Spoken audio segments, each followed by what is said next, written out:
आज हम बात करेंगे ग्रीन हाउस इफ़ेक्ट्स की। Green house effect, green house effect, इसकी बात करने जा रहे हैं। ठीक है,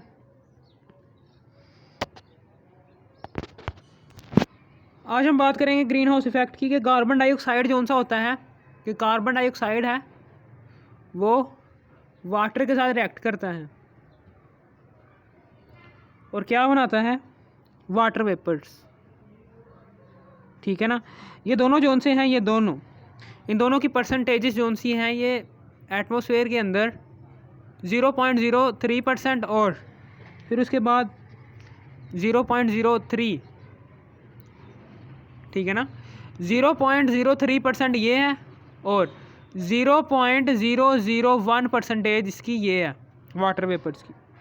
ठीक है, एटमॉस्फेयर का टेम्परेचर जो सा होते हैं ये कंट्रोल कर रहे हैं, जो सा एटमॉस्फेरिक टेम्परेचर है, एटमॉस्फेयर का जो सा टेम्परेचर है वो कंट्रोल कर रहे हैं। वो क्या कर रहे हैं, कंट्रोल कर रहे हैं। ये दोनों हेल्प कर रहे हैं कंट्रोल करने में।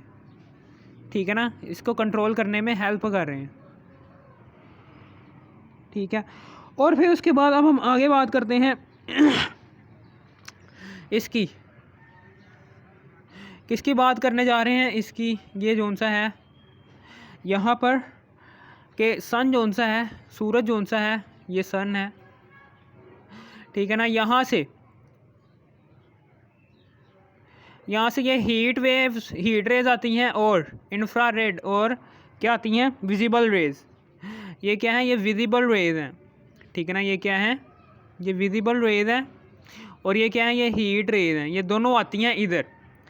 हीट रेज का कुछ हिस्सा ऊपर की तरफ जाता है और ये जो सी विजिबल रेज हैं, विजिबल रेज भी ऊपर की तरफ जाती हैं, लेकिन इनको जज़ब कर लेता है H2O और CO2। H2O के वेपर्स और CO2 गैसेस ये दोनों क्या करते हैं, ये विजिबल रेज को अपने अंदर एब्जॉर्ब कर लेते हैं। और हीट रेज को भी, हीट रेज जो सी होती हैं ये भी ट्रैप हो जाती हैं इसके अंदर, ट्रोपोस्फेयर के अंदर। ठीक है, ट्रोपोस्फेयर के अंदर ही रहकर ये फिनोमेना होता है ग्रीन हाउस इफ़ेक्ट। ठीक है, ट्रोपोस्फेयर क्या करता है ठीक है ना, ये हीट रेज ऊपर की तरफ जा रही हैं, यहाँ से इंफ्रारेड रेडिएशन जोन सी हैं ये भी ऊपर की तरफ ट्रैप जा रही हैं, इंफ्रारेड रेडिएशन जोन सी हैं ये भी ऊपर की तरफ जा रही हैं और हीट रेज जोन सी हैं ये भी ऊपर की तरफ जा रही हैं। इंफ्रारेड रेडिएशन जो कि अर्थ इमिट कर रहा है, ठीक है ना, विजिबल रेज को एब्जॉर्ब करने के बाद इंफ्रारेड रेडिएशन जोन सी हैं वो H2O के वेपर्स और CO2 जोन सा है वो एब्जॉर्ब कर रहे हैं। ठीक है, और फिर उसके बाद ये जो उनसे हीट रेज हैं, हीट रेज जो सी हैं ये भी टेम्परेचर को बढ़ाने का बायस बन रही हैं। ठीक है ना, ये दोनों जो उनसे होंगे, ये दोनों रेज क्या है, ये बाउंसिंग बैक एटमॉस्फेयर, ये जो सी हैं ये कुछ रेज जो सी होती हैं, हीट रेज जो सी होती हैं ये बाउंसिंग बैक हो जाती हैं, बाउंसिंग बैक टू एटमॉस्फेयर। ठीक है, और फिर उसके बाद यहाँ पर और इंफ्रारेड रेडिएशन जोन सी होते हैं वो ट्रैप हो गई हैं, किस में ट्रैप हो गई हैं, कार्बन डाइऑक्साइड प्लस H2O के वेपर्स के में, H2O वेपर्स में ट्रैप हो गई हैं। ठीक है, समझ आ गई आपको, इन ट्रैप्ड। ठीक है ना, इसकी वजह से क्या होता है, इसकी वजह से ट्रोपोस्फेयर का टेम्परेचर जो सा होगा, ट्रोपोस्फेयर का जो सा टेम्परेचर है वो इंक्रीज़ कर जाएगा, बढ़ जाएगा।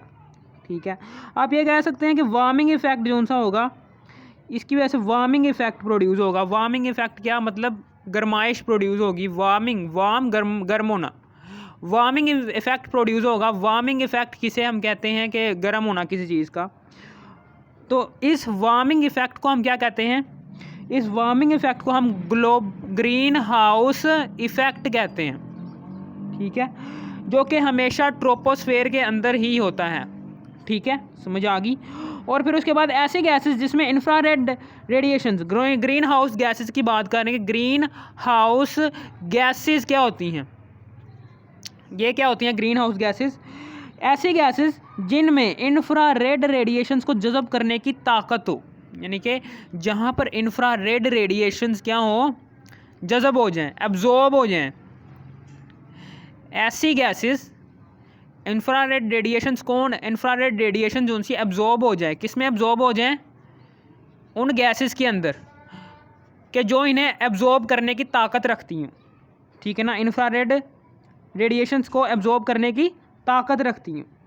अब उसके बाद ये जो उनसे इंफ्रारेड रेडिएशंस हैं, जब ये ट्रोपोस्फेयर में मौजूद गैसेस के अंदर एब्जॉर्ब हो जाती हैं तो इन गैसेस को, ये गैसेस जो उनसी होती हैं क्या ग्रीन हाउस इफ़ेक्ट को प्रोड्यूस कर रही हैं, इसलिए हम इन गैसेस को ग्रीन हाउस गैसेस का नाम दे देते हैं, ठीक है,